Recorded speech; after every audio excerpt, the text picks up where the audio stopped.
और ये भी तो ट्रेलर है। आज टोहाना का वोटर समझ चुका है कि जब ये ट्रेलर ऐसा है तो फिल्म कैसी होगी। क्योंकि रिश्ते में आपके दादा लगते हैं, तो क्या देवेंद्र बबली को अपने दादा सुभाष बराड़ा का आशीर्वाद मिल चुका है? और जब टोहाना से हवा चलती है तो पूरे प्रदेश में जाती है। टोहाना की सीट भी क्लियर होगी, जिले की तीनों सीट क्लियर होंगी और हरियाणा प्रदेश में भारतीय जनता पार्टी सरकार बनाएगी। मैं टोहाना की बात करूं, आपके सामने कांग्रेस ने परमवीर सिंह को मैदान में उतार रखा है, पुराना राजनीतिक परिवार है, किस तरह का मुकाबला आप देखते हैं? और ये जो बरसाती डड्डू है ना, ये ना तो यहाँ लोगों के जब बाढ़ आया जब फोन भी नहीं किए होंगे, लोगों के बीच में आना तो बहुत बड़ी बात है। कांग्रेस की ये एक परंपरा रही है कि दलित जो हमारे परिवार उनका शोषण करना। गरीबी हटाओ का नारा तो 55 साल से दे रहे हैं, लेकिन आज तक तो गरीबी नहीं हटाई। ना ये सुख के साथी हैं, ना ये दुख के साथी हैं, ना इनको हल्के के डेवलपमेंट से कोई सरोकार है। इनको सिर्फ वोट चाहिए। दोस्तों नमस्कार, मैं हूं सुरेंद्र नैन और इस वक्त मौजूद है टोहाना विधानसभा में। और टोहाना की अगर मैं बात करूं तो ये जाखल ब्लॉक का नडेल जो है वो गांव है। और आप देख सकते हैं मेरे साथ भारतीय जनता पार्टी के उम्मीदवार और हरियाणा सरकार में मंत्री देवेंद्र सिंह बबली जी है। बबली जी, जिस तरीके से लगातार प्रचार के लिए गांव-गांव जा रहे हैं, किस तरह का माहौल, किस तरह का समर्थन आपको मिल रहा है? एक तरफा माहौल टोहाना हल्के में है, लोगों का ढेर सारा प्यार, आशीर्वाद, स्नेह मुझे मिल रहा है। जो हमने कार्य किए हैं और जो सेवा की है, टोहाना हल्का 5 तारीख को देवेंद्र सिंह बबली के जो सामने वाला कमल का चुनाव चिन्ह भारतीय जनता पार्टी के शीर्ष नेतृत्व माननीय मोदी जी ने मुझे देकर भेजा है, उस पर मोहर लगाने का काम करेंगे और दोबारा से मुझे विधानसभा में अपना वोट रूपी आशीर्वाद देके भेजने का काम करेंगे। जिस तरीके से बात करूँ, देश के गृह मंत्री हाल ही में टोहाना आए, आपके समर्थन रैली भी करके गए, कितनी मजबूती आपको मिली? देखिए, एक बहुत बड़े नेता हैं, लौह पुरुष हैं हमारे भारत में। गृह मंत्री माननीय अमित शाह जी पहुँचे और उन्होंने एक मेरे टोहाना का वासियों से मेरे लिए वोट की अपील की। मैं उनका बहुत बहुत धन्यवाद करूंगा। और हमारे टोहाना हल्का ने कल जो जोश दिखाया, जो एकता दिखाई और जो वहाँ एक जन सैलाब आप कह सकते हो, एक इतनी बड़ी रैली जो हमारी उम्मीद से भी ज़्यादा लोग वहाँ पहुँचे मुझे आशीर्वाद देने के लिए, एक मजबूती हल्के को मिली है। और जब टोहाना से हवा चलती है तो पूरे प्रदेश में जाती है। टोहाना की सीट भी क्लियर होगी, जिले की तीनों सीट क्लियर होंगी और हरियाणा प्रदेश में भारतीय जनता पार्टी सरकार बनाएगी। बबली जी, जैसे जिस तरीके देखा जा रहा है, हर एक विधानसभा में मेजोरिटी में देखें तो बीजेपी और कांग्रेस का मुकाबला है। मैं टोहाना की बात करूं, आपके सामने कांग्रेस ने परमवीर सिंह को मैदान में उतार रखा है, पुराना राजनीतिक परिवार है, किस तरह का मुकाबला आप देखते हैं? देखिएगा, वो जनता ने उनको नकार दिया है। पिछले बार 2 बार जमानत जब्त करा चुके हैं, 16,000 वोटें जनता ने देने का काम किया था। करीबन 35 से 40 साल वो सत्ता में उनके परिवार के पास टोहाना की उनके पास रही, वोट लेते रहे और सत्ता सुख की राजनीति करी। टोहाना को बांटने वाली राजनीति में, एक दूसरे भाई से भाई को लड़ाने वाली राजनीति, छल और बल की राजनीति की, डेवलपमेंट टोहाना में आने नहीं दी। आज टोहाना का जो वोटर है वो समझदार हो चुका है। हमें 17 साल हो गए सेवा करते हुए। 2014 में पहला चुनाव लड़ा, मैं चुनाव नहीं जीता था, लेकिन हम लोगों को जागरूक कर दिया। और 19 में जीतने के बाद इन 5 साल में लोगों को हमने डेवलपमेंट क्या होती है ये करके दिखाया है। और ये भी तो ट्रेलर है। आज टोहाना का वोटर समझ चुका है कि जब ये ट्रेलर ऐसा है तो फिल्म कैसी होगी। तो वो आज कहीं भी लोगों की पसंद में नहीं है। और ये जो एक परसेप्शन हवा की रो बना रहे थे, तो मुझे लगता नहीं कि अब की बार भी अपनी जबान जो बचा पाएंगे। ठीक है। अच्छा, जिस तरीके से मैं कुमारी सैलजा की बात करूं, जिस तरीके उनका कुछ दिन पहले टिप्पणी की गई, दलित समाज है उसमें जो काफ़ी रोष है, काफ़ी एक रोष है, क्योंकि कांग्रेस की बड़ी नेता है, कैसे देखते हैं आप? देखिए, बिल्कुल बहन कुमारी सैलजा जी से मेरे भी उनके पूर्वजों से लेके हमारे पारिवारिक संबंध रहे हैं और कांग्रेस पार्टी के वो बहुत सीनियर लीडर हैं। तो इस तरह की अभद्र टिप्पणी की गई है, मैं भी उसकी निंदा करता हूं। उससे पूरा समाज आहत हुआ है। और कांग्रेस की ये एक परंपरा रही है कि दलित जो हमारे परिवार उनका शोषण करना। गरीबी हटाओ का नारा तो 55 साल से दे रहे हैं, लेकिन आज तक तो गरीबी नहीं हटाई।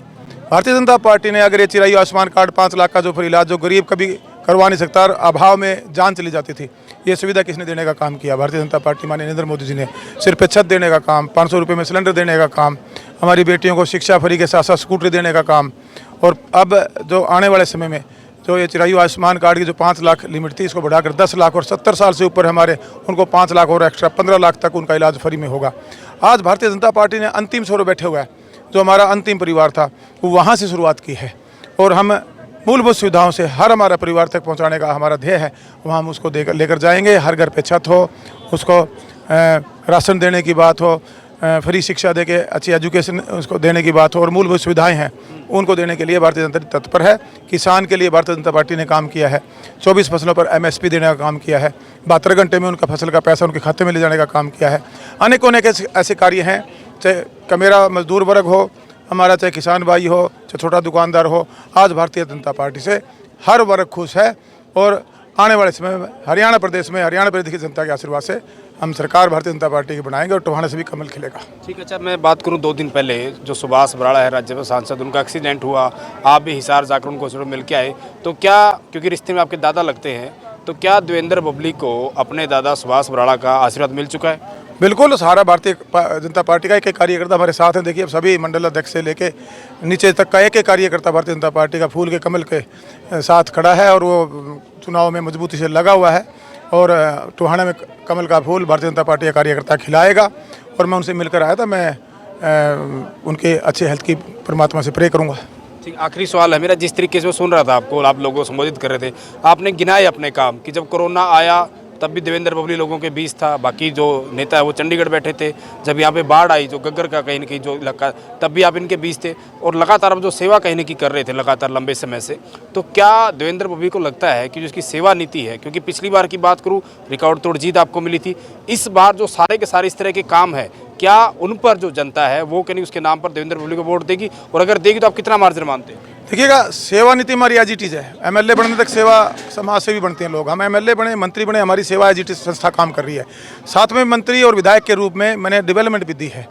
और जो ये जो बरसाती डड्डू है ना, ये ना तो यहाँ लोगों के जब बाढ़ आया, जब फ़ोन भी नहीं किए होंगे, लोगों के बीच में आना तो बहुत बड़ी बात है। बाढ़ आई तब भी यहाँ खड़े कहीं नहीं दिख रहा है। ना ये सुख के साथी हैं, ना ये दुख के साथी हैं, ना इनको हल्के के डेवलपमेंट से कोई सरोकार है। इनको सिर्फ वोट चाहिए और फिर जाकर सत्ता सुख करें और जाकर चंडीगढ़ के कोठियों में एसी अपने घरों में बैठकर आराम करें। इस तरह की राजनीति टोहाना में ख़त्म हो गई है। अब टोहाना व्यवस्था परिवर्तन हो चुकी है। टोहाना में राजनीतिक व्यवस्था परिवर्तन इसको कहूँगा।